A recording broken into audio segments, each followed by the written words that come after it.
Thank God it's Friday. On Your View, welcome to the show. I am Murayo Afolabi Brown. As always, I have the ladies with me. Hello, Obiajulu Ugu. How are you today? Hi, excellent morning, ladies. I'm doing well. So I've just been feeling bad for my children because of school traffic. They get home like 6:30, 7 p.m. on a daily basis, and it's so, when they come home, they are so tired, they still have homework to do, and that's because that's a Lekki way. It's always blocked, the roads are not so good, and it's just one way in and one way out, so they stay in traffic for hours. We've been having conversation. Are you sure we'll not bring these kids closer to us so that we avoid this traffic? Even today, I had to tell them to stay at home. They should do online. Yeah, yesterday they brought them back by 8:30. They had not left that spot, so we brought them back home. Terrible. Dropped all the kids off, and they did online. I said today, please do online. So I think there's some construction work going on that road, and I'm having a rethink. One of the reasons I decided on that school was for the facilities they had, but they are not even enjoying the facilities because they are day students. One, they are in the bus. They are not able to traffic. They are not able to do the activities. So I just want to put planning boarding. I'm thinking, well, we'll see. Those are many things that you consider, really. Yes, when you're choosing. How are you doing, Nima? Is everything? It's tough being a parent in Lagos. Yes, Decide these things. What you're going through now has been my whole story since I birthed my kids and they are to school. But we sorted one to boarding, the other one is still bearing the situation. Wow. I stopped by at the shrine last night to stay with YK and do some more elaboration. But me, I couldn't do all night. Everybody was like, you lived in the morning. I said, me, Nima. I'm leaving at 9 o'clock. That's even there. You tried. We're happy. YK is such a great hostess. Oh, she's such an amazing hostess. And I saw the authority when she was doing her security check. Was when I left. So she walked me all the way to the hotel. And everybody, YK power. You, what are you? This is fantastic. This is her world. You know, my brother, his wife, and the whole team, there are about 6 of them. They came in just for celebration. They're leaving on Tuesday. Like, they arrived yesterday, and it's like, how would I leave a whole Obodo Yibo? The cup of celebration. I understand. Just like but we know people come from all over the world. Just say that the thing that Nigerians too are seeing the value in celebration. They're leaving their work, their family, and they're bringing the whole. 6 of them came just for celebration. You know what you have in your backyard, you don't value. Yeah, I'm saying it's just celebration. It's not YK now. It's not YK. Yeah. Just like when my children found out that she is Fela's child. She is Fumi Ransom Kuti's grandchild. The person they talked about in our book, in school, in our history. You mean that's his daughter? That's how they see it. Yeah, I'm fine. So my daughter's school, they're celebrating the Day of Girl Child, the International Day of the Girl Child. So they asked the girls to dress up. Only the girls, so she dressed up in pink shirts and blue jeans. The boys would go in school uniform. Oh, see how special the girls are feeling. I love it. I thought it was good. Yeah. So on the day for the boys too, the boys will come, I'm sure, maybe dressed in blue. But today the girls are the special girls. Yeah. My daughter is all over. She got these glasses that has lights and everything. She's like, yes. We showed up today. Oh my goodness. You know, we did that on Wednesday, and my daughter was so happy. She was so unhappy because I got her regular Ankara that was in the house, the old. She said she wanted something new. I said, I'm sorry, you told me late. I'm not going to. It was insisting I'm going to buy. I didn't answer. I want to hold your sister. Plugs. And those last-minute plugs. Last-minute plugs. She didn't forget that feeling your daughter felt like, oh no, I'm here. She wore an old top in the house. You'll be all right. We wore old top and old jeans. She went to pick it up. She didn't like all the things she had in the house. So she was just like, she wanted something. She kept telling me, I want to look really nice. I'm like, you look nice now. This is green and yellow. You're all right. But it's all good. I'm happy. Okay, it's Friday. So much happening. Let's go on a quick break. When we return, we'll look at the front pages of the papers. Stay with us. We'll be right back.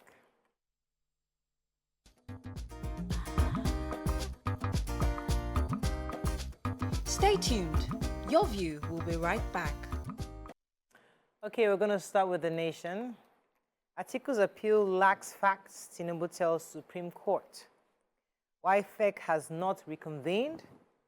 Kwara Poli disowns suspected killers of hotelier. How CBN's lifting of restrictions on 43 items will affect economy.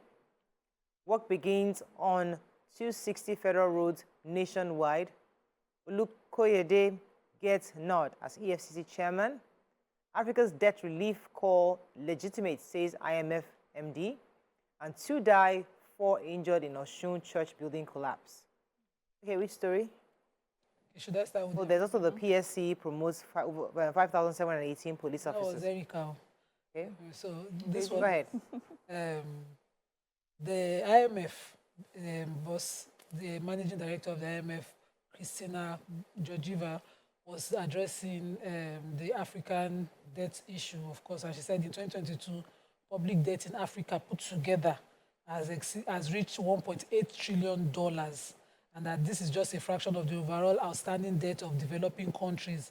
Africa's debt has increased by 183% since 2010, and this is 4 times higher than its growth rate of gross, that's GDP, gross domestic product in dollar terms.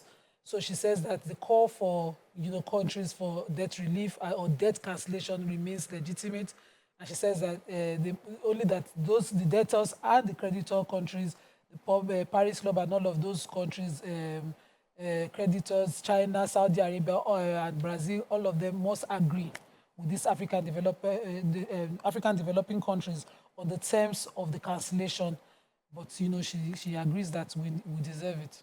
Okay, let me take the CBN. So experts and organized private sector have hailed the CBN's new policy to lift foreign exchange restrictions on the importation of 43 items. They said the move would create jobs and strengthen the economy. Some of the items are the rice, maize, wheelbarrows, private airplane jets, Indian incense, tinned fish in sauces like geisha and sardines, palm kernel, palm oil products, so many others. So the idea, according to this report, is that these 43 items can now be sourced, the forex to get them can now be sourced through the CBN. In the past, many of them had to go through the parallel market or through the black market to get the dollar for these imports, and that obviously caused the demand, and that's part of the rise we saw in the increase. But however, experts are also fearing that this might affect local production, because 8 years ago when this policy was introduced, the idea was to strengthen local production. But we've seen that even with that, people are still smuggling this thing. Somehow it's still getting through the market. So CBN has added this 43 now to the list of items they can actually source for dollars, although other experts are also worried that, according to some experts, they said that they are really worried of the availability. I think BC had mentioned that during the break. The forex. That we believe that the efficacy of the new policy is likely to be subject to the extent of improvement in forex supply at the IE window. This view considers the anticipated increase in forex demand at the window following the lifting of the ban. So, if we're not exporting, we will not have enough forex to share. and the little we have, Yes. is being sucked right now. So we're hoping that with this, now that the CBN is saying, come to us for dollars, we are hoping that the availability to be available for them to use. We have to export more for us to have these dollars we're talking about. to We earn just have it. to, we have to earn the dollars. We don't have. So I have Kwara State Polytechnic. So there's been a story that's been out about 2 young ladies who have been accused allegedly of killing a hotelier. They claim that it was a, how do I put this in breakfast TV conversation? There was supposed to be a relationship of some sort where 3 of them were involved. And it involved them tying up the person's hands and legs. Hands and legs. And in the course of it, but they also had the intention of robbing him, and in the course of it, he died. And so the story out there was that they are students of the Kwara Polytechnic. So the school is giving us an update to say that, they've gone through their data and they found out that these 2 young ladies had since been withdrawn from the school in their first year after a poor academic performance. So they are not students of their institution, of their great institution. So that was just to put out there. But the girls' names are, Joseph Joy Adama and Vandora Oreolua Favor. And they are facing this big crime of allegedly killing someone that they were in a relationship. The man went to quarantine and went to heaven from there. No, did you see the physical parading of them? No, I didn't. They went all out to rob him and use any means to achieve it. They also drugged him, so they should have foreseen knew what they were doing. The possible outcome of, because they tried to even stuff his mouth so he doesn't make noise. So President Bola Ahmed Tinubu approved more than 260 road repairs across the 36 states of the Federation, including the Federal Capital Territory. So the Minister of Works, David Umahi, was the one who announced this while he was, addressing reporters after he had a meeting with the president at the presidential villa yesterday. And he says that the emergency repairs will go up about 217 billion. And the president has approved more road interventions, including project upgrades. So they mentioned some of the roads. He said he approved the resurfacing of the Third Mainland Bridge, construction of Lekki Deep Seaport Road, both in Lagos, reconstruction of 2 collapsed bridges in Enugu, and reconstruction of 2 locations on the Onitsha-Owerri Road. They also mentioned some other construction going on, including the upgrading of the ongoing Abuja-Kefi-Akwanga Lafia Road, and the dualization of Lafia bypass. Right. And they are saying that I think this Exim Bank is one that is funding, China Exim Bank is one that is funding this, and the way the government wants to make sure that all the roads are working efficiently for us. Okay. The Punch, Forex crisis, CBN raises dollar supply, list ban on cement and 42 other items. Diesel-laden tanker crashes on Lagos highway, traps bus. LPPC names 58 lawyers, SAN, and drops 11 professors. 2 die, others injured in Osun collapsed building. PSC promotes 12 commissioners, 5,706 police personnel. Israeli Hamas, US, UK, India evacuate citizens. Death hits 2,700. Complete AAK gas pipeline 2024. Federal government orders contractors. And Atiku's evidence from Chicago irrelevant, Tinubu tells Supreme Court. Yeah, so a tanker laden with diesel, they said, fell around the Otedola Bridge yesterday and trapped a white bus, according to eyewitnesses. And even the bus driver, he says he was just, in traffic and trying to join traffic, and before he knew it, this tanker had fallen on him. So the good news is that no lives were lost. The police say that it looks like a situation where there was brake failure and speeding involved as well. But then when it fell, it spilled its content, and we had Nigerians carrying buckets and all sorts of things, trying to scoop, not trying, in fact, scooping oil. And then when the authorities got there and tried to stop them, they thought it was, why are you stopping us? They said, we're just wasting. Look at how the oil is just wasting when we could be taking it away. So Nigerians don't understand there is a risk. Implications, the implications of doing that. What if it had gone off? But thankfully, no lives were lost. But yesterday as well, they said another petrol-laden tanker exploded in the Sari-Gomo area of the state. That was much later at night. And, but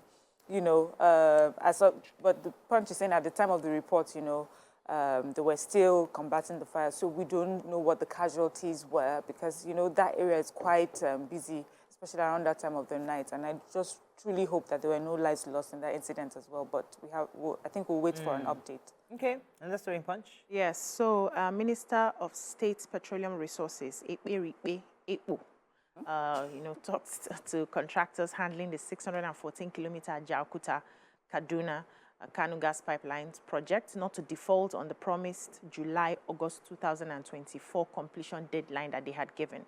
So the spokesperson for the minister, Louis Iba, in a statement yesterday said the deadline was issued while the minister was on tour of the project on Thursday. And, the minister had expressed concern over the slow pace of work and was demanding the contractors handling the segment of the project, asking them when it will be completed. And so they made that promise that by July, August, it will be ready. So they also said there are some challenges that is affecting or slowing down the AKK gas pipeline. And they mentioned insecurity in the neighboring Niger states and also right of way, according to them, said there are a lot of rocks and rivers and that portion of the road, that's what's slowing them. So they are now working with company NMPCL and security agencies to ensure that they are able to, give them an opportunity. If they can handle the security issues, then the workers can work 24 hours to make sure that they meet up with the deadline for July and August. All right, let's go on a quick break. When we come back, we continue with our review. Stay with us. We'll be right back.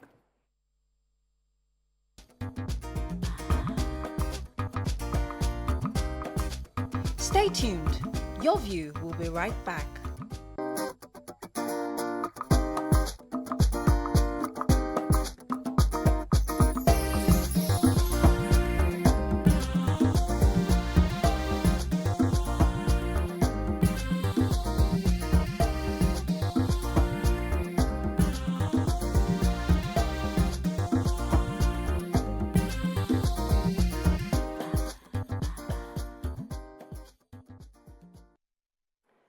Thanks for staying with us. So a collapsed building in Osun State claimed the lives of 2 people. It was a building, an uncompleted building being used as a church.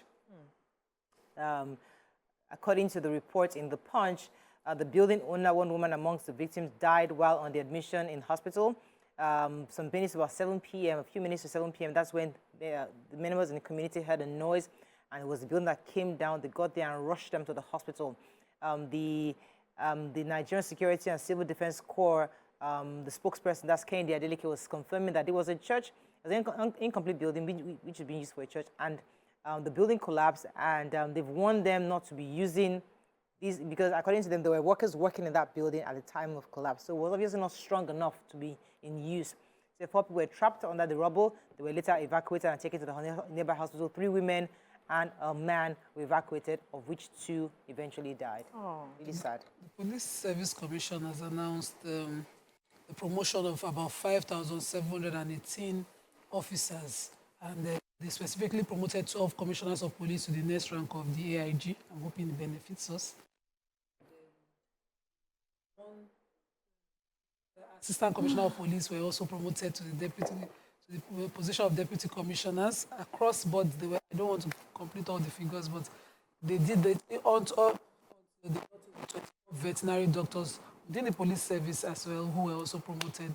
I'm just happy. It's important, these promotions happen. It's very important too. There must be career growth. Yes, people must see it. Yes, and they must be care for their welfare. So the promotions usually comes with, some benefits and housing. Is extremely important to police housing.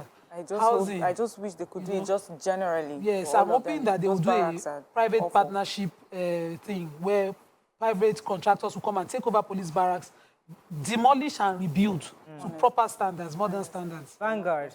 Article cooked up allegations against me, Tinubu tells Supreme Court. LPPC elevates 58 lawyers to SAN's rank. CBN at World Bank announces $1 trillion GDP target. Era of exporting raw materials over, says Alake. Apapa gridlock. Lagos government impounds 18 trucks for indiscriminate parking. No discrepancies in Obi's certificate, says Labour Party.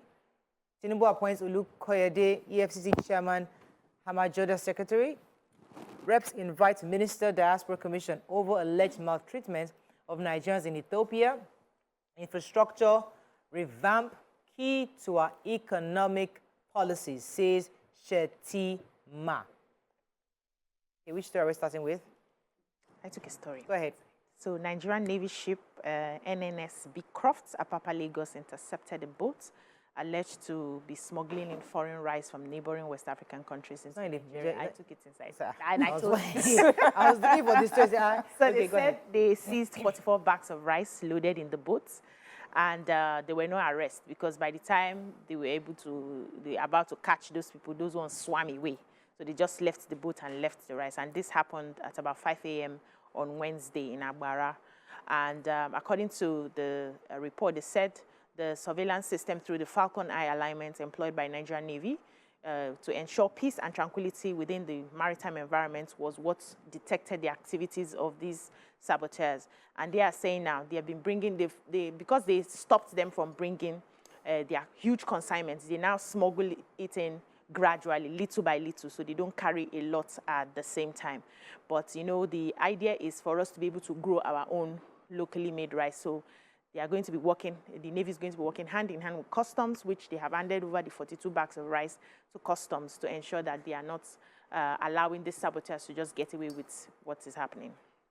Okay, so the LPPC, that's the Legal Practitioner Privileges Committee, has promoted 58 lawyers to the rank of the senior advocate. This was announced by the Chief Registrar of the Supreme Court, Mrs. Hajo Sareki, who is also the Secretary of the LPPC.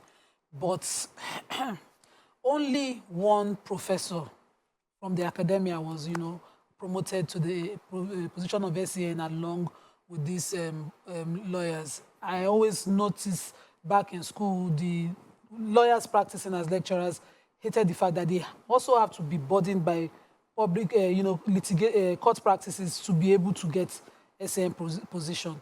And, the person would have done his thesis, there should be a standard, that works for that promotion for them as well. But congratulations to the new learned So this says the House of Representatives has resolved to invite the Minister of Foreign Affairs and also the Chairman, NIDCOM, Nigeria Diaspora Commission, to brief them on preventive measures taken to protect Nigerians and air travelers to Addis Ababa. They say that, so they say this is the House Minority Leader, Kingsley Chinda, in a debate had noted that there's an alleged incidence of victimization, maltreatment, and forced imprisonment of Nigerians, including air travelers in Addis Ababa, Ethiopia.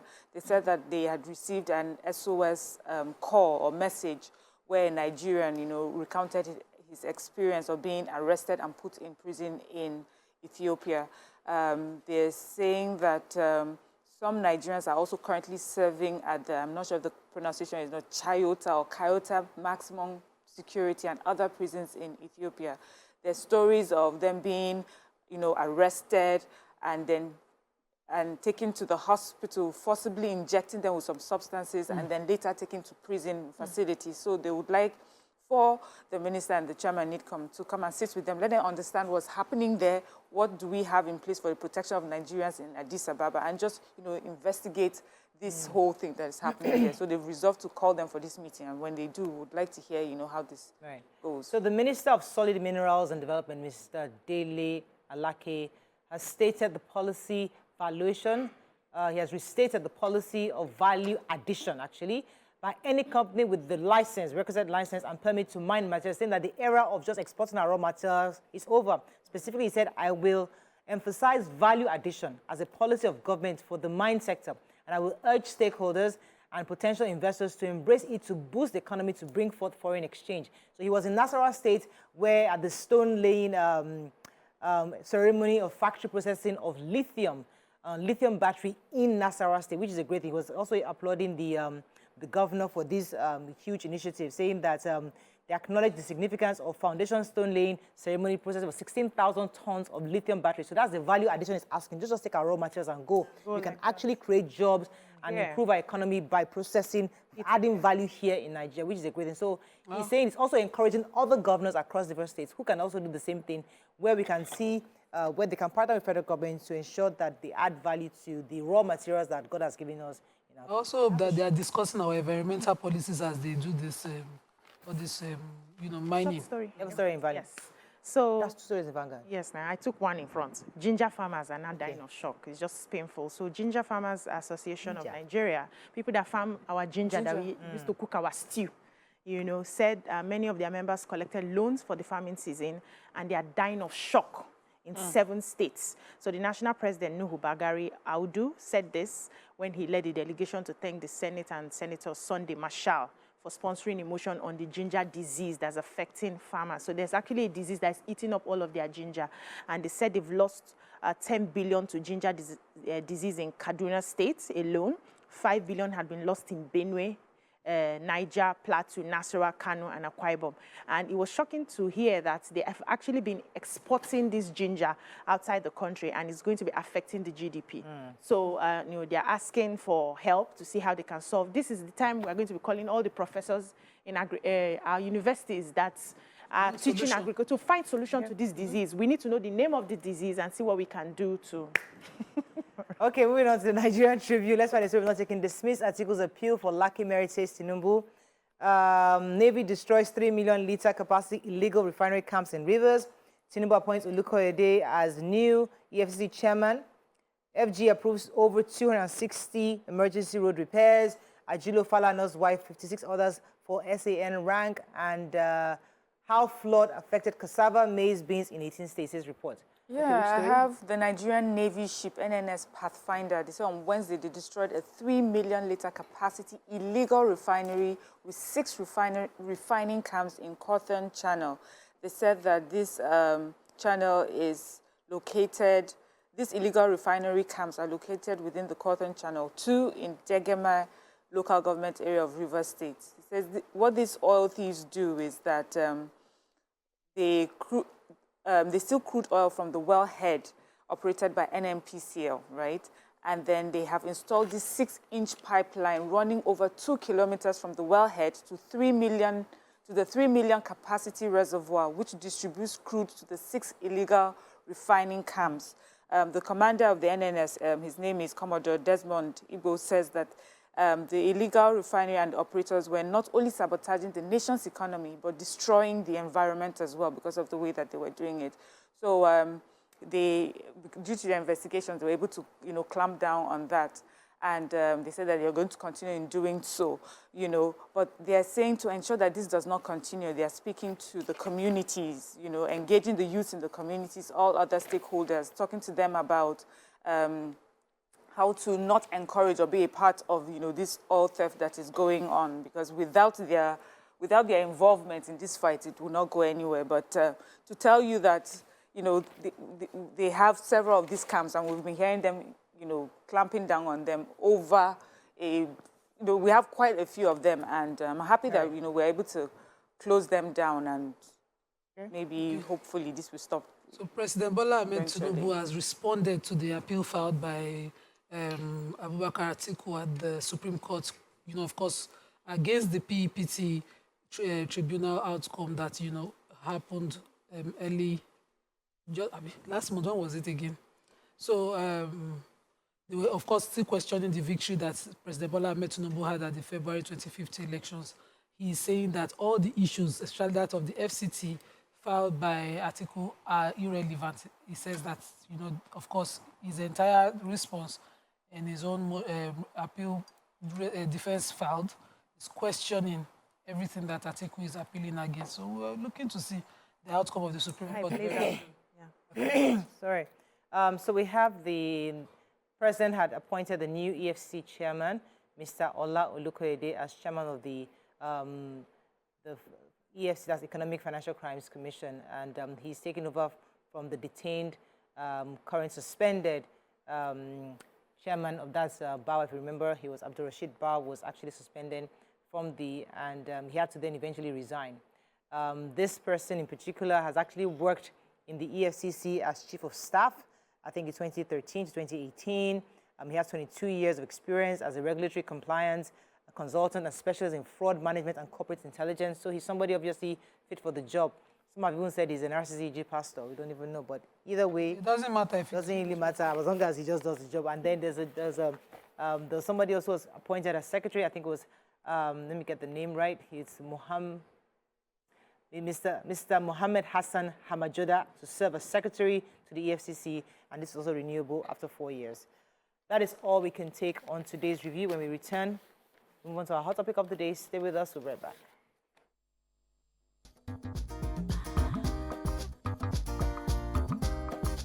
Stay tuned. Your View will be right back.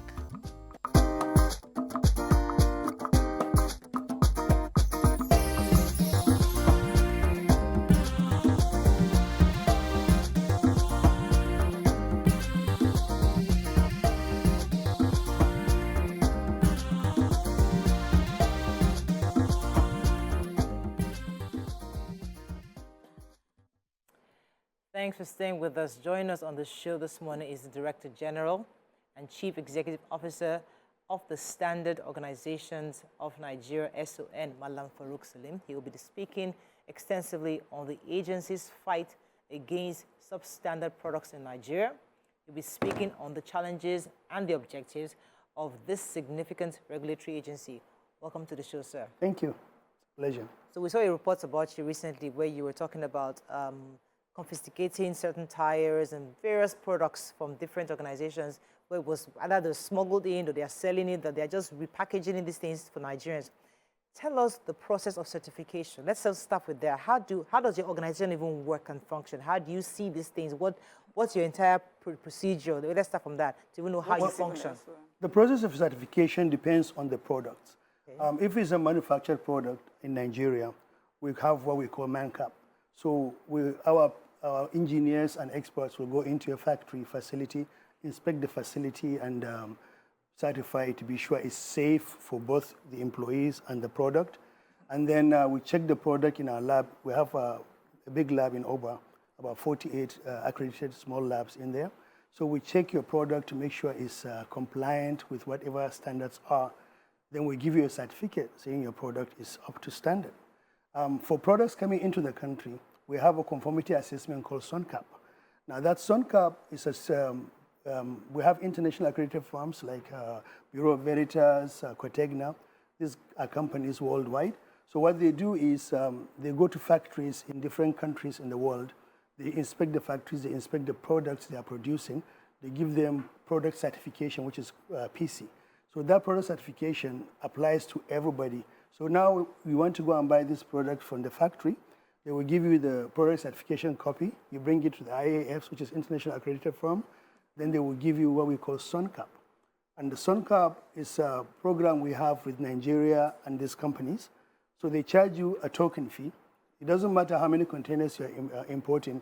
It's just $300 for that certification. Then you come into the country. The first thing you introduce to the customs is your bill of lading and then the SONCAP certificate, which you obtain from that country. Yeah. So then we don't have anything to do with it if it has a SONCAP. So now when you bring it into Nigeria, you want to sell it in the public, you come to our product registration office and you bring the product and then we look at it, we test it, and then we give you a certificate for that particular product. Some companies have up to 50 certificates because of different products they bring in.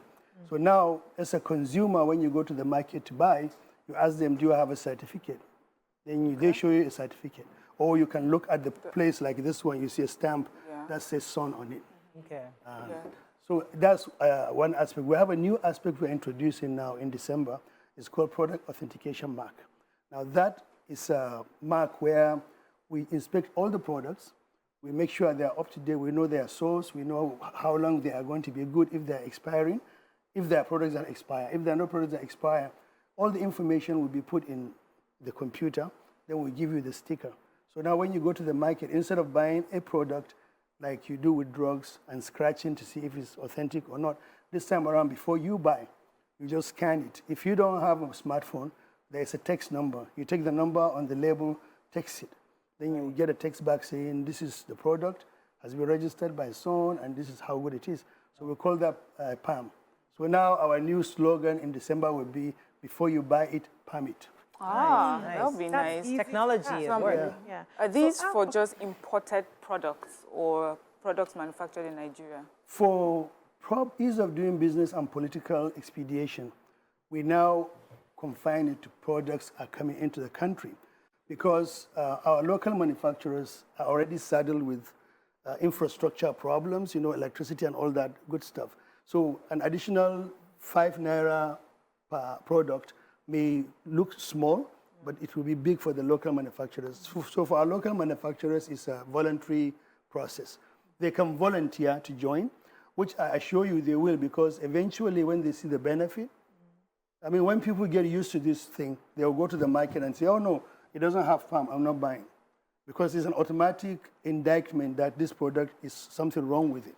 So we have to make sure that this product is good. So with time, our local manufacturers are going to join, but for now, only the imports first. Okay. So I wanted to find out how seamless this registration is, because for the longest time, end users have always been at the receiving end of substandard products. As a matter of fact, when you asked, where did you buy it? You bought it here.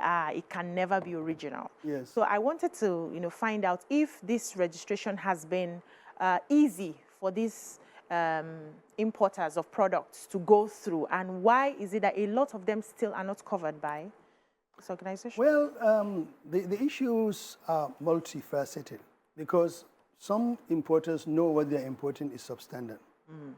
So essentially, they smuggle the product in. Neither the customs or the SON or any other organization know. They'll just bring it into the country. Because generally, the old saying goes, if you protest too much, that means there's something wrong with what's going on. So basically, if you have an authentic product, all you have to do is bring it, and we test it, and we give you a certificate.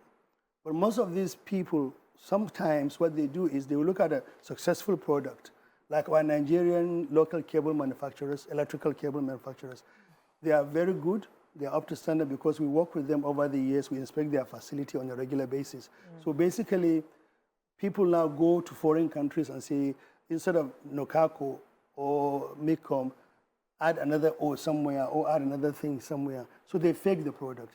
They do that with our lubricants too. Our Owando, our Amasco products are excellent because they are accepted internationally. Now people are faking them. Wow. So the thing is, if you want to address substandard goods generally, you have to address a holistic measure. First, the individuals buying these products. Because if there's no market, there won't be seller. You know, like, you look at how drastic measures are for people importing illegal drugs into the country, you know, cocaine and everything. Yet people are still doing it because it's a high profit, high demand deal. So we encourage, what we are doing in Standard Organization of Nigeria is to approach the thing holistically.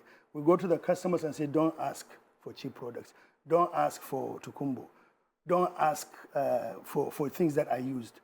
If you go to any market today, to the credit of our traders, you go to any person and say, give me the original product. They will quickly bring it and say, Madam, this is original. This one is fake. Or this one is okay. This one is original. So essentially, what we do is we encourage people first to do, not to do that. And then we are doing our enforcement on a regular basis. We do intelligence in the market. We have individuals who will buy something and they are not happy with it, they will call us. We follow up on that. We have our people checking these products, and then we have people at the ports now who, any product that comes in, we have to check it. Okay, so I understand what you're talking about. Yes. When it comes to imported products. Some products are even highly, you know, from countries that, I don't want to mention this particular country, but Yes. are the largest producers. And Yes. we have people drop shipping, doing also small importation of their products. They sell it online on WhatsApp groups. Even as small as a spray bottle from that country would fail you. So how far are you going? Because, you know, I know it's easier to find somebody importing in large quantity coming through the port, but the person whose small product is coming through the airlines from one person or being handled by cargo or courier companies, Yes. how do you go about, you know, checking those? No, Son is at the port of entries now. So even the airport, Murtala Mohammed Airport and Nnamdi Azikiwe, we have our people there, you know, manning those places. And the country you mentioned, unfortunately, 99.9% of the fault is still ours. Because it's the Nigerians who will go to them and say, make this product for me. You know, I remember a long time ago, like in 1999, I'm from Kano, so, you know, we do trade all the time. I'm a pharmacist. When I was a pharmacist in America, I was trying to do some things in Nigeria. So I went to China to buy some things. And the guy saw my passport. He thought, since I'm coming from America, I want a product to ship to America. So he was giving me prices for standard products. I said, no, I'm shipping to Nigeria. He said, oh, okay. So what strength do you want? So it's an attitude issue that we have to address. And that's one of the reasons why in the National Assembly, the 9th National Assembly, we took our act and have it reviewed so that we can increase the penalties. Because before, if you have a product that is life-threatening, you still have an option to pay a fine or to go to jail. So unfortunately, after they passed the law, there was transition and then the days lapsed. So now we are trying to bring it back so that Mr. President will sign it because we are putting mandatory jail terms.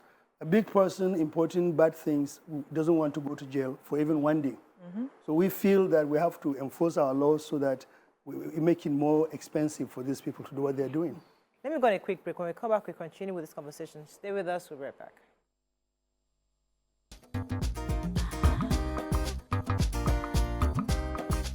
Stay tuned. Your View will be right back.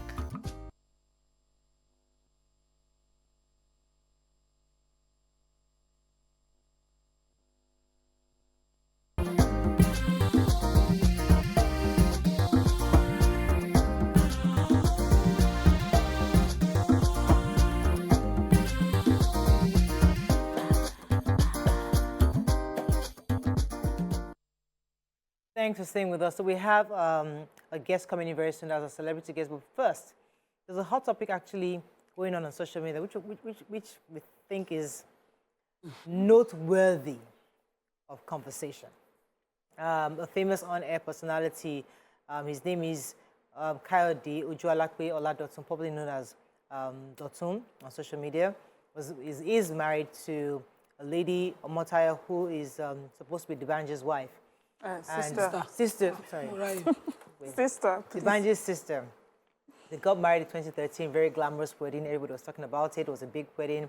Then in 2022, the wife prayed for a divorce, wanted a divorce, saying that her husband, accused her husband of domestic violence and emotional abuse. The lawyers have been going back and forth with this matter. Now, the reason why we're discussing is because Dotun frustrated because, according to him, the court has given him a joint custody such that during holidays, he's supposed to have access to his children.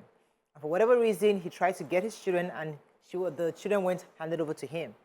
And then she alleged that he came over and forcefully tried to get into the house and, getting violent and beating up and, security operatives and stuff like that.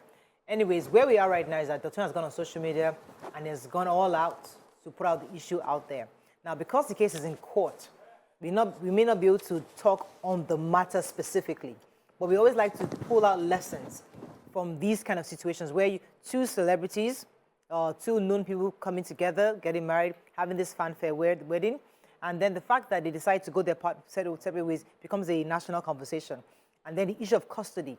Why is always custody always an issue? Why don't we have a mature situation where both parties understand? Why can't we have a seamless divorce where adults understand that the children the children's welfare is at stake and they're able to go their separate ways without getting everything all messy? I think that's a real conversation. But what are your own initial thoughts on what happened? And then we'll take the lessons or the learnings we want to take from this entire experience. Who'd like to go first, Mariam? Okay. So for me, I think one of the things that struck me was he talked about how when the story first came out, it was really part of the story a lot of people heard. Right. And based on what she said and how she described him, he came across as a violent husband, and a violent person. And so maybe she now got more public sympathy because of that, because based on what she said, he was painted and put in a box as a violent person. But then on social media, he's releasing videos that make it seem like she had cooked up that story that did not look like the person she described. He seemed to have gone there and even politely asked, for the children. So I think for me, the part of the story that struck me is that we need to be careful also as viewers of these things, how we quickly jump into conclusions, I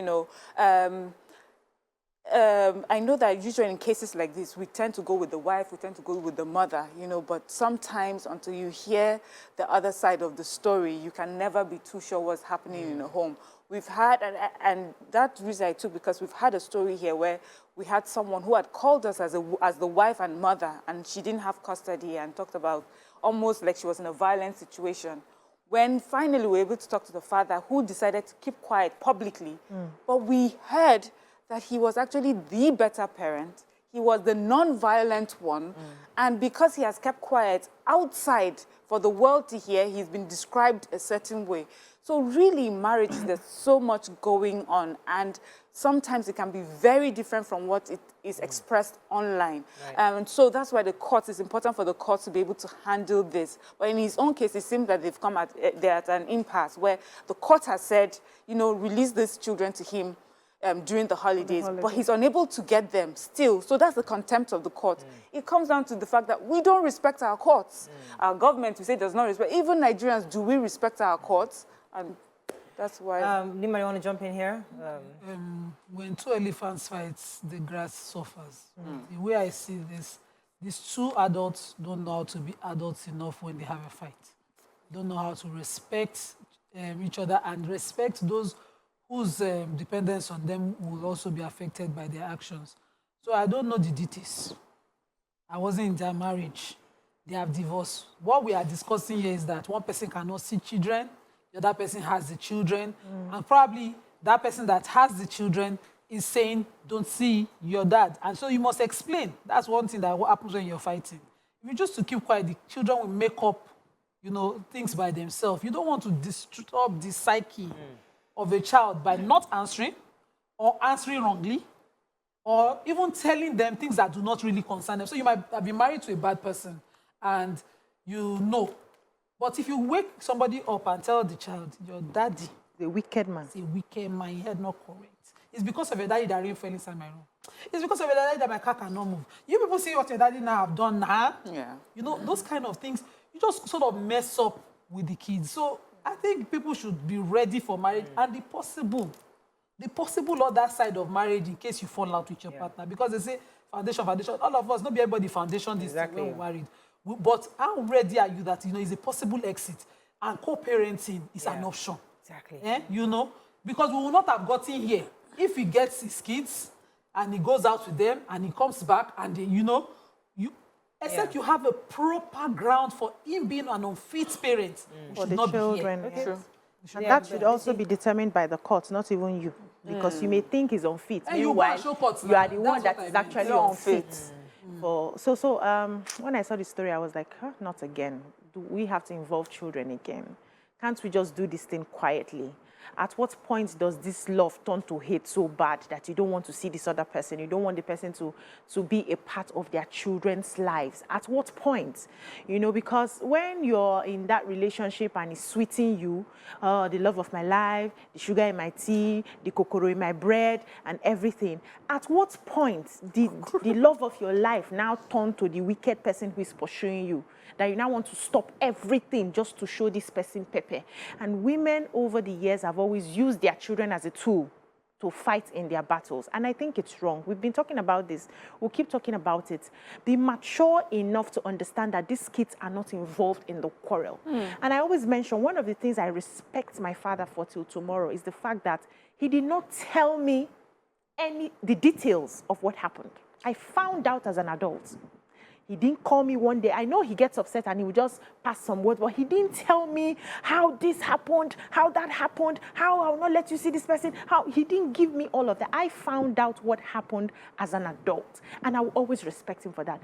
Though initially, you know, when kids don't understand what has happened, you always see one parent as the villain. Yes. Depending on the stories. But can we be mature enough to allow these children find out by themselves? Give them their time to mature and grow. Don't distort their mental well-being because you want to, you are too upset. You want to pass, you want to let them know what you're feeling. They were not there when you fell in love with this person. They were not there when you decided to marry this person. They did not beg you to bring them to life. So leave them to grow. If you need to co-parent.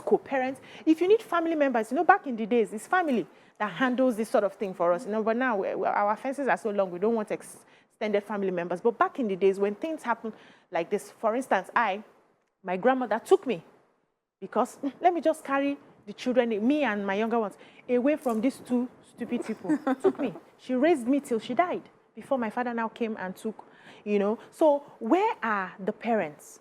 Where are the family members who will say, we don't want these children involved in this? We need to go back to the way we're doing things that worked for us before. Okay, so you said something which I thought was important, because who determines who's unfit? Because the truth is that I would like to believe that there's no mother that would like to keep her children away from their father. Everybody understands the need for two parents. However, for a mother, hear me out, please. Somebody would naturally want to see that the child is raised by two parents. Unfortunately, life happens where you feel that this man is unfit, or he doesn't have a job, or he's into a bad gang, or he's a cult member, or whatever it is. There are things you see that you say, I don't want this man involved in my children's life. Now, at what point, when both of you have divorced, do you have a conversation where, because we've seen Jada Pinkett Smith, I mean, we have so many people's stories of divorce where they are co-parenting, and at some point they realize this thing cannot work, let's move on. So my question is, at what point do we, how do Nigerian parents especially have that conversation of, you are a member of a cult, you are doing this, I don't want that in my children's life, allow me, why were two adults unable to trust each other, where I can't have the kids with me, or you stay with the kids, I'll be visiting. Why is that so difficult for us to understand? Well, just like Miriam said, sorry, no vex, we don't ever respect the courts. So what I meant, when I said you have to show he's very unfit, I meant you show the courts that he's a drug addict, a cult member. Not be say you know in your secret mind. Do you understand? You now just, estrange him from his kids. You know, and you're willing with receipts and evidence to show the courts. This is the court that will now rule Ogbeni, don't go close, 10 meters, 20 meters. But there's something called that instinct that I know this man wants to take my children to Jamaica. You know, I'm just saying, I'm done. We're not speculating. We're moving away from the core Dotua and normal issue because we're not talking about a man. So a woman is thinking, this man wants to take my children to Jamaica. He wants to run away with my kids. I cannot allow him take this kids. That's the reason why I don't trust him. This your custody. The court is saying allow him doing weekends. That's different. I have that inkling. I'm not sure. I can't hold it, but I know this man is going to take this child away. Or I know this woman will take my children and run away with them. So that is also there. That's the risk that you must face as a parent. If a court orders that he is fit and he should have access to his kids, let him have access. If he runs away with your kid, you then come to the court and let them know this person has abused this order. He has run away with the kids. I have full custody. Visitation don't turn to abduction. You go and show a civil court. It's not because recently I was handling one where both of them were parents and they have not even finalized their divorce, but they agreed between themselves, let me have the kids sometime, you have the kids some other time. So the mother now thought, oh, I don't want to leave these kids anymore. I want to take them abroad. And the man said, no, these kids are not leaving because she now lives abroad. I want to take them. There's nobody who has decided custody. And the moment she took her kids, he went to file an international abduction and kidnapping against a parent. It is an exclusively civil matter, and it was sad that the police officer, that the IPO that took that report initially, allowed him to fly with the mindset that she could abduct her kids. If there's a court order, yes, that means she has violated the court order. But if it's both of us that are agreeing, just as you can carry your children, she can carry her children. So there's no parents abducting any child, and it's a civil matter. Agbeze, I'll come to you, Mariam. Agbeze, thanks for calling. Yeah, good morning. Morning. Yeah, I want to Can't hear you. Okay, go ahead. I just want to make a statement that it's not tied last question. Just it's my opinion. Agbeze, I can hardly hear you. Okay, can you hear me now? Yes, please, go ahead. Okay, I said my opinion is not tied to the particular case in issue you're discussing, but it's also connected with so that people understand some of these things in a general sense. When there is such issue, there is a presumption that the woman, because we are talking of a child, by the definition of a child under the Child Rights Act, is somebody under 18 years. So once a child is under 18 years, it's a child. Once the issue of the marriage is under 18 years, presumed to be a child. By that law, it's a child. So there is presumption that the woman takes care of the child, or the child psychologically is closer to the woman than the man. So on the face of it, people expect that the court should give such order that the children stay with the woman once they are under 18. But that does not preclude the man from seeing them when necessary or when he desires. It amounts to infringement. It amounts to contempt of court, contempt ex facie. If the woman refuses the man to see the children, being in custody of the woman is not to hurt the man, but it's because the law presumes that everything you do, in fact, under the Child Rights Act, it says that you must do something in the interest of the children first. Right. So there is presumption that the woman should take care of the children better than the man at that stage. So that is just the reason why the children are said to stay with the woman. And that should not preclude the man from seeing his children. So it's contempt ex facie. All right. Thank you very much, Mr. Agbaizi. Yes. So earlier you were saying that why is it that they find it so difficult, at least for the sake of the children, to come to an agreement? I want to say that to find this sort of issue in a broken marriage or broken relationship is not uncommon, and it's not what's the word now? It's not alien. I feel that that's a product of broken relationships. Remember, we were talking about two people who have gotten to a point where they feel they don't trust each other, they don't love each other, and in some cases see each other as enemies. And then they look at their children as, I'm the only one that can protect my child. This one who is my enemy, there's no how this person can take care of my child without me being there. But then you've gotten to a point where even the court is saying that, you can do it together. And this is where it's more like an appeal, especially, in the early days of this separation and this divorce, which is, I know that the emotions is usually, the emotions are high, But if we can put the children above the emotions, if you can just maybe remember these conversations, and usually people like this, you're surrounded by family members who are able to tell you, put the children above these feelings. These feelings will come and go, but the children, what is best for them? Is it best for them to have both parents involved in their lives? It's true. It's better if there's nothing that we can say, you know, it's not that we're dealing with an abusive parent or we're dealing with a criminal in this case. This is just the fact that we're not together anymore. But the children, if they're given an... the second part of this conversation was where you said that somebody's afraid, you know, that they may run with the child or abscond with the child. The truth is, you will have those fears. It's okay to have them, but put the children first, solve those issues eventually, but the children can always give your child the opportunity. Do not deny your child the opportunity of getting to know a parent, especially when the parent does not deserve to be taken away from that child. Do not deny a child the opportunity of getting to know their mother and love their mother if the mother has not done anything that would endanger the child, if it's just really about your feelings, or vice versa with the fathers. Let me quickly take this call and I'll come to your final comments. Good morning, Miracle from Lagos. No. Yes, you're live. Go ahead, please. Go ahead. Oh, yes. So, you know, sometimes when the emotions are flying up and down, we don't settle down to think properly. We don't see, we don't rationalize, we don't see clearly. There's no clarity, and so we work based off our painful emotions at the time. Because I've often seen that even those people who drag the children the most do not even have the capacity to take care of the children they are dragging. They are dragging them into suffering, as a matter of fact, but because they want to have that upper hand, is me, Shebi, this thing is not working again, I will show you, Pepe. They carry those children. But can we get to a point where in your calmness, you see that I may not even have the capacity to raise these kids without this man? Can we work together, or can you carry these children? But we're always afraid of, hey, maybe another wife will now go there and start maltreating my children. This one will not happen, that one will not happen. They will now say, so that's how your husband drove you out of the house and you did not even go with your children. You are a heartless woman and all of that. Can we put those things aside and pay attention to what these kids need? Okay, we'll continue. We have to wrap up, unfortunately. That's all. Respect your in-laws. Respect the family. Then they take sword fight, fire fight, or flood fight. These are your kids, and their grandparents. You get to that point, and it's small time now. They're 18. They are out of your hands. It's small. No be online fight. All right, that's all we can take on that. When we come back, we'll bring in our guest, our celebrity guest. Stay with us. We'll be right back.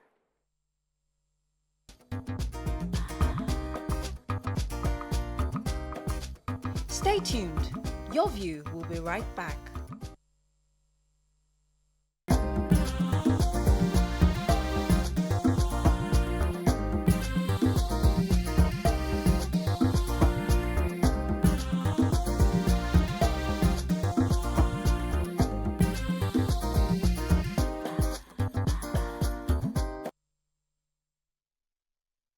Thanks for staying with us. He's the tech guru, filmmaker, who's making a great impact in the movie industry. He's also the CEO of Anacle, a prominent digital agency who has just produced and directed brilliant movies like Up North, Day of Destiny, and the latest sensational blockbuster, The Black Book. Welcome with us, Editie Effiong in the building. Good to have you. You know, honestly, when I think it was Richard Doyle, I said, Eddie don't do film about a few weeks back before the movie came out. Yeah. Which movie is Eddie? Which movie? When now came out, I was like, oh, that's the Eddie don't do film. Yeah. But how are you doing? I'm good. Congratulations on the new blockbuster. It's doing pretty well on Netflix. Well done. And I mean, I really thought it was an interesting movie. Tell us a bit about the scripting. How do you come about the script, or was it sold to you? Did you buy it? Did you do it yourself? How exactly was that? Did you come about the script for this movie? I start by like how I describe myself. I'm an entrepreneur working in tech, advertising, and film. And generally, when I do a thing, I just put everything into doing a thing to like, be the best I can be at everything I do. So I do understand that when people meet with me, because I work in tech, they don't expect that I'll be an artist. Yeah. So they ask about who I bought the script from. And because they don't expect that, because I write write code, I don't write script. Like I grew up an artist. I grew up in a home with like full of books. My dad had like master's degree in linguistics. That means that I grew up in a house where it's books, just books. I read the entire African Writer series. I was 12 years old. Great. I read Things Fall Apart when I was 11, going on 12. Wow. I read A Man Died when I was 14. and then it was the most complicated book I'd read. And then, you know that thing, you're reading a book and you feel like you should drink olive oil so your brain would find. But yeah, so it's that upbringing that it stays with you. It allows you to become so many different things. My dad didn't want me to be an artist, obviously, so he ensured that everything was science. So I was surrounded by science. Oh, Okay. wow. I was a pure parents. science student, like pure absolute science student. So I can understand the world from all the different sides of it. I worked in tech, I worked in marketing, I worked in oil. My actual first job was in oil. Oh, wow. Interesting. Let me let our viewers watch this clip before coming to more questions. I don't want to I be. watched that movie and I have the bumps. I had goosebumps. I was going to talk about the script, but let me let you I jump wanted because to ask, you know, some part of the movie looks so real. And some movies have been done in the past where I thought, this scenes look so real. And they said, no, we didn't shoot it there. How did you shoot the market scene, the Lagos Island scene where Shafi Bello looks like a proper Lagosian in that movie and she spoke some Yoruba? How did you shoot? Did you shoot in the market, in the Lagos Island market? We built 38 sets during the course of this film. 30. 38. So you see things that look super real thanks to a man called Pat Nebo recently passed. oh yes, I know God bless Patnemo his very soul. well. Yes, Pat Nebo was magical, and we worked for 6 months before we shot the film, and he built mini sets just to, if you want to create a world in film and you want people to believe in that world, the first thing you do is build that world so that people see it and it feels real to them. Once you feel it feels real, then people then believe whatever the actor does within that set. And everything that is not a human being on a set is production design. And it's how you allow humans and audiences believe in what you're portraying in the film. So now to the market, that was Lagos Island, right? Because you have to recognize the landmarks, Yes. you know, and so you believe that this person is, this In woman that- is a Lagos Island market woman. However, the next thing you do is now build the characters into that location. So that was Lagos Island, or a big, huge street, part of the market on Sunday morning. Okay. It's empty, absolutely empty. And so we arrived there by 6 a.m. And by 10 a.m., we have brought in 300 extras. We brought in wares. We brought everything in. And then I shared like a thing where like the extras are just standing there, you know, just waiting. And then action, everyone starts moving. Hey, my friend, you know, like, The and real market scenery. but the thing is, you don't notice when you watch the making of it is that the extras are all quiet. They don't make any sound. Sound. Oh. The sound is It's recorded superimposed. secondary, you know, because if you did that, you couldn't hear the actors. Post-production. Oh, of And course. not just that, like this actor who is going through the market is 59 years old at this point.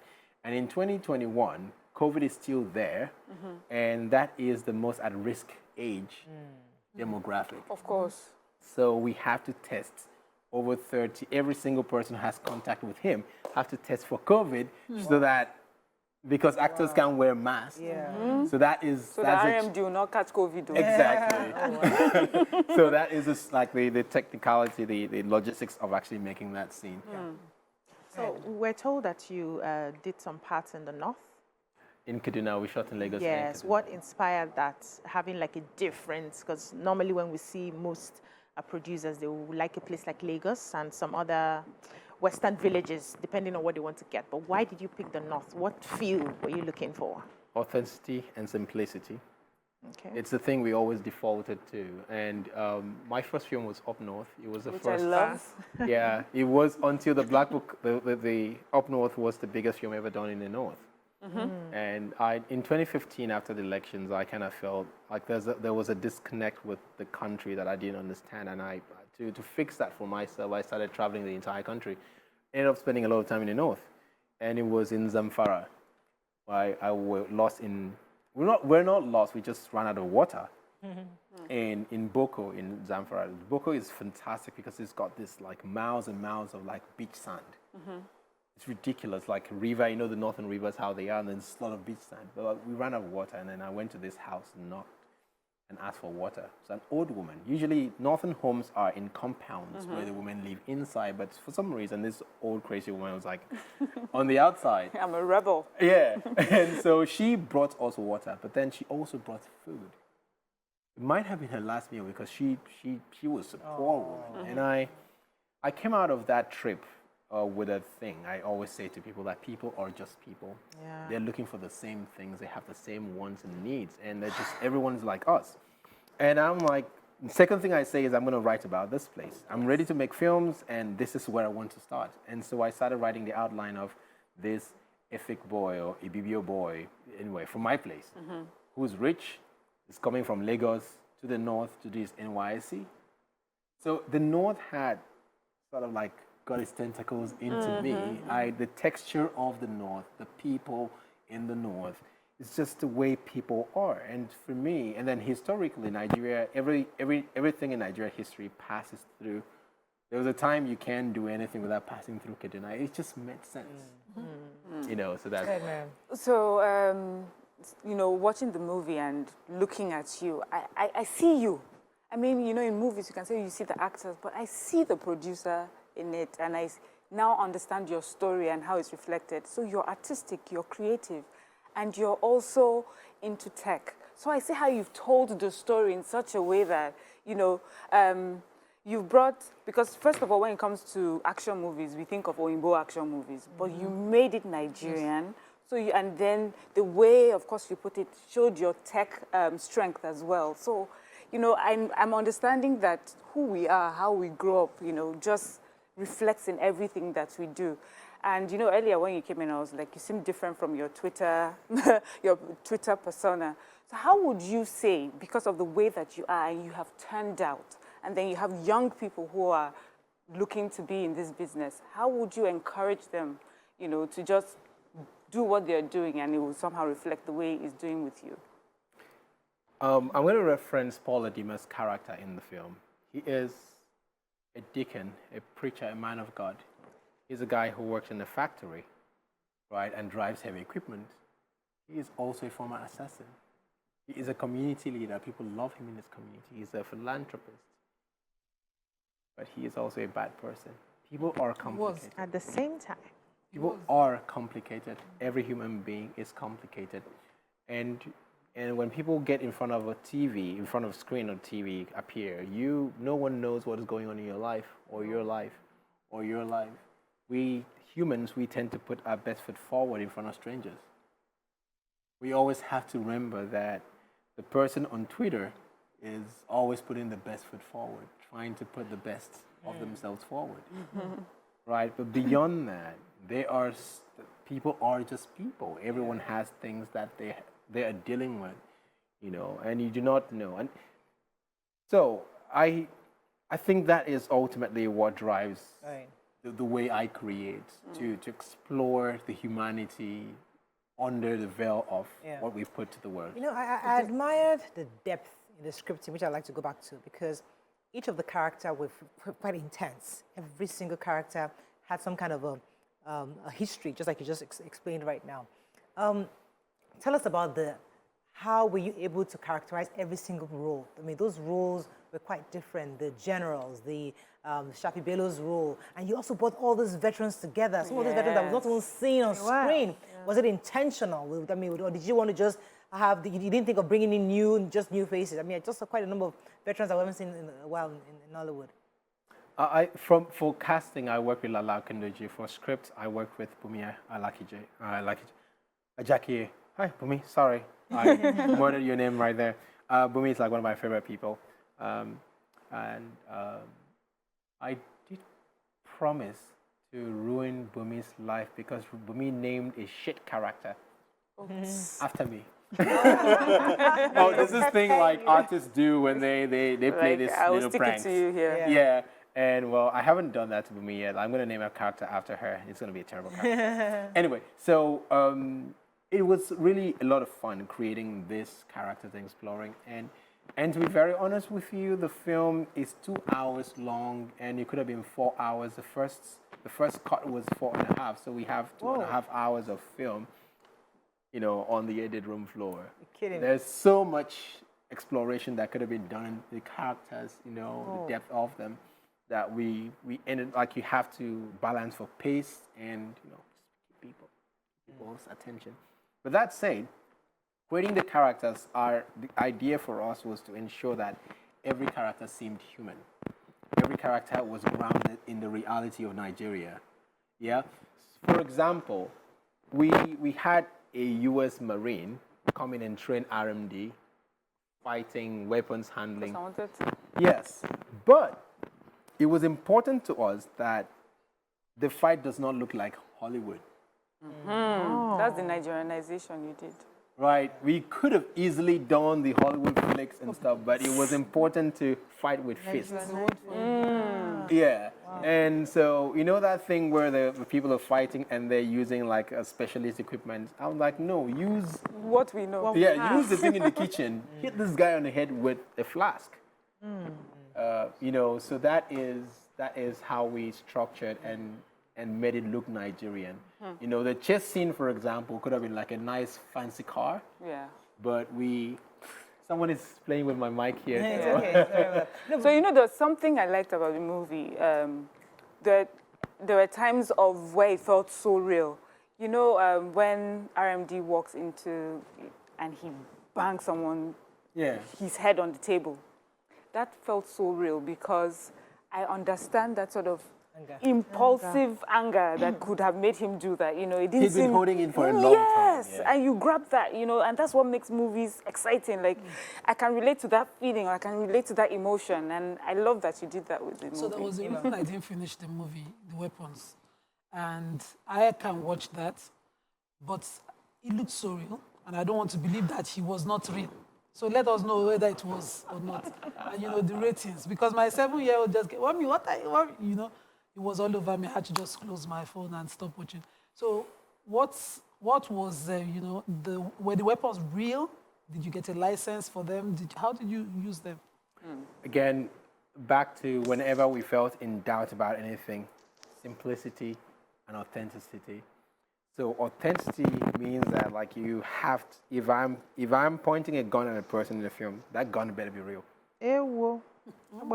Because, and so I avoided new guns. We worked with the police, and the IG of police gave us like approval for. It took a while. It took about a year of work with the military. But no bullet, yeah. They fire bullets. Hey, you know what happened with Alec Baldwin? There's a process for gun safety. I'm trained. I'm a trained weapons handler. So when the weapons guy comes in, brings it, tests weapons. The props guy tests the weapons. Before any gun gets on my set, I test the weapons myself as well. Wow. All right, and I disassemble, make sure that every single, and some days we had up to 100 guns on set. And then so you have to like disassemble every single one of them, be sure that it's safe. But like, it was important that we don't use new guns, and so that the guns that get on set, they look like these guys have been, they feel real, they feel like they've been in action. You decided to open your books, show us or tell us how much you spent. And this is not the norm in Nollywood. And a lot of money. Yes, it's not the norm. People just want to cover, so it may probably don't scare people who are trying to get into the business or for whatever reason. But what informed you opening your books to the world, and what do you think that would do for the Nollywood industry? Silence is the enemy. That is the enduring lesson out of the Black Book. Silence is the enemy. Silence is the enemy of growth. Silence is the enemy of progress. For as long as we do not speak up about the things that we need to see, then we become the enemy of the growth that we are trying to build. And so it's the same thing. We can't say in film that silence is the enemy, and we are not speaking up about the things that... the Black Book cost $1 million to make, yes. But when you look at it, the performance on Netflix, it wasn't competing against African pictures. It was competing against global films, Hollywood. Tens of millions of dollars in budget, a few $100 million budget, but it was competing on an equal footing. How did that make you feel? Because, you know, in a few days it was out and then we all saw the ratings. How did that make you feel? Especially how much you had spent. I think. Gratitude. I always told the guys on my set from the day one that we met that if we met the film that we want to make, that we would break things, that we would do something. I thought we were going to be a global film. I thought we were going to make a global film. I think that the world needs to be ready for African storytelling. Yeah. We can make films that compete globally. We do not need to attach Hollywood artists. We do not need to bring foreigners to come to make global films. Yeah. We can make films, Africans, by Africans, for Africans, but the world Gets on board. Black Book was #1 in South Korea. Yes. It's still trending in South Korea. It's trending in China. So yet, 2 days ago, Chinese TV came to interview us because, dude, What it's, you doing? it's You gotta doing run. well. Unfortunately, run out of Yeah. time. Congratulations. Have we run Mr. out of Effiong. time? Oh, Thank you very much. Time's up. We have to run. But thank you so very much for Congratulations. having me. I'm looking forward to your next project, and I mean, anyway, I am Let wishing him just this enjoy one, this project. This one, I mean, it's a huge. No, actually, I'm already in script review for January. I'll be shooting in January. Oh, yeah, that time. Amazing. All right, that's all we can take Thank you on for today's having show. Join Veronica and the other ladies on the W tomorrow. See you later then. Have a great weekend now.